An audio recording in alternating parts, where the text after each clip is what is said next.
آپ کی بات کو مد نظر رکھتے ہوئے میں ایک سوال آپ سب سے پوچھنا چاہتی ہوں. آپ کے خیال میں کیا صدر اوباما ایک امریکی صدر کی حیثیت سے لوگوں کو پیغام دینا چاہتے تھے، یا وہ مسلمانوں کو یہ بتانا چاہتے تھے کہ میں آپ کی بات سمجھتا ہوں اور آپ میرے ساتھ مذاکرہ کر سکتے ہیں؟ What do you think, Sarah? I think it was a lot of the latter of what you said. میں آپ کی دوسری بات سے متفق ہوں. صدر اوباما لوگوں کو یقین دلانا چاہتے ہیں کہ وہ مسلمانوں کا نقطہ نظر سمجھتے ہیں. افہام و تفہیم کے لیے کیا اقدامات ضروری ہوں گے، انہوں نے ان کی بھی نشاندہی کی.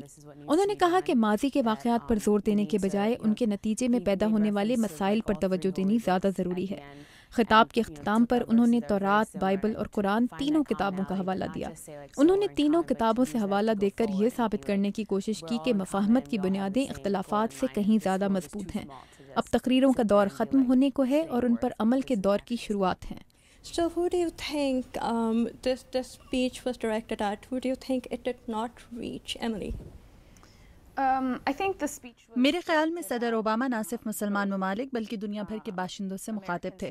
میں سمجھتی ہوں صدر اوباما کی بات ان لوگوں تک نہیں پہنچ پائی ہوگی جو اپنے نقطۂ نظر اور خیالات میں پوری طرح ڈوبے ہوئے ہیں، جو اپنے تاثرات سے اتنے بندھے ہوئے ہیں کہ ان کے نزدیک اس تقریر کو سننا ایک غلطی ہوگی.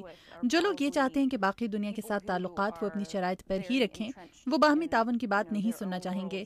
ایسے لوگوں کو اپنے پیغام کی طرف راغب کرنے میں صدر اوباما کو بہت سی مشکلات کا سامنا ہوگا.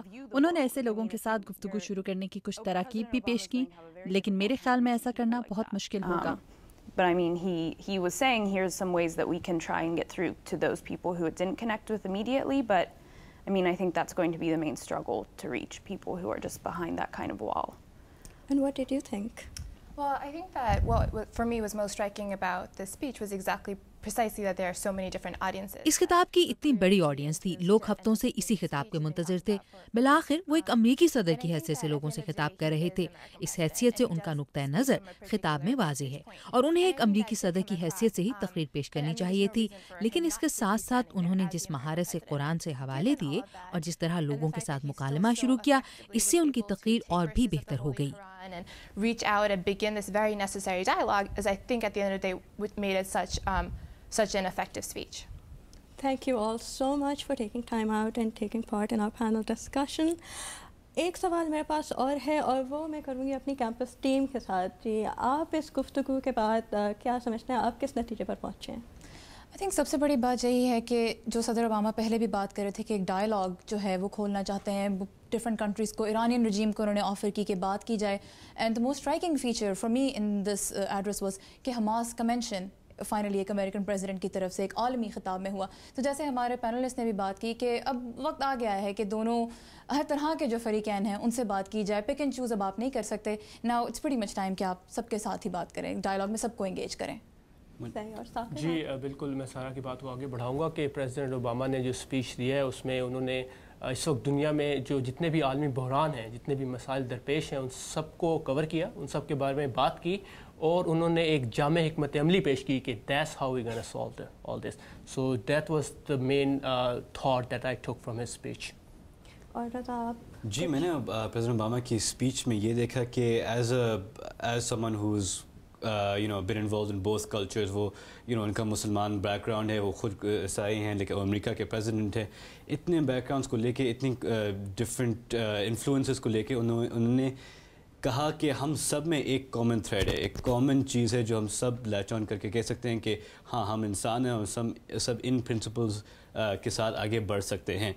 اور میرے خیال میں ہمارے پینلسٹ نے بھی یہی کہا کہ حالانکہ بہت ڈفرینسز ہیں، ہم پوری دنیا میں ہر ایک انسان ایک جیسا نہیں ہوتا، لیکن پھر بھی ہمیں اتنی کامنالٹیز ہیں کہ ہم سب آگے ساتھ مل کر آگے بڑھ سکتے ہیں اور امن سے رہ سکتے ہیں. Ramna, I'm going to turn the tables on you. آپ بتائیں کہ what did you take away from all of this? پوری اسپیچ سننے کے بعد اور بہت امپریسو اسپیچ تھی، بہت مجھے خوشی ہوئی سن کے، بہت اچھی لگی مجھے اسپیچ. لیکن جو چیز مجھے اسٹرائک کی اس میں سب سے زیادہ وہ یہ تھی کہ انہوں نے بہت ادب والے الفاظ استعمال کیے اسلام کے بارے میں بات کرتے ہوئے، قرآن کے بارے میں بات کرتے ہوئے، اور جتنی مرتبہ انہوں نے قرآن سے حوالہ دیا، میرا خیال ہے کہ یہ ایک ایسا قدم ہے جو پہلے کسی صدر نے شاید نہ اٹھایا ہو اس طرح سے مسلمان دنیا سے بات کرتے ہوئے. تو ایک جو یہ چیز ہے, I think this is very this stands out. Cultural sensitivity کا جو ایلیمنٹ انہوں نے سینسٹیوٹی کی جو بات ہے وہ بہت ان میں آبویس, بہت بہت فور فرنٹ پہ تھی, بہت آگے تھی. تو میرا خیال ہے کہ اس کے ساتھ ہی ہم اجازت چاہیں گے. بہت بہت شکریہ آپ سب کا, thank you so much for participating. آپ سب کا بہت شکریہ, اور اپنے پینلسٹ اور اپنے کیمپس ٹیم کی طرف سے آپ سب کا بہت شکریہ. آپ نے ہمارا پروگرام دیکھا. اللہ حافظ. There's one rule that lies at the heart of every religion. ہر مذہب کی بنیاد ایک ہی اصول پر مبنی ہے, اور وہ یہ ہے کہ ہم دوسروں کے ساتھ وہی برتاؤ کریں جو ہم چاہتے ہیں کہ دوسرے ہمارے ساتھ کریں. The Holy Quran tells us, O mankind. قرآن پاک کہتا ہے کہ ہم نے تمہیں مرد و زن پیدا کیا, اور ہم نے تمہیں قومیں اور قبیلے بنایا تاکہ تم ایک دوسرے کو جان سکو. So that you may know one another. The Talmud tells us the whole of the Torah. اور یہودی تعلیمات بتاتی ہیں کہ پوری تورات کا مقصد امن کا فروغ ہے. The Holy Bible tells us. اور انجیل میں لکھا ہے کہ مبارک ہیں وہ جو امن قائم کرتے ہیں, وہ خدا کے فرزند کہلائیں گے.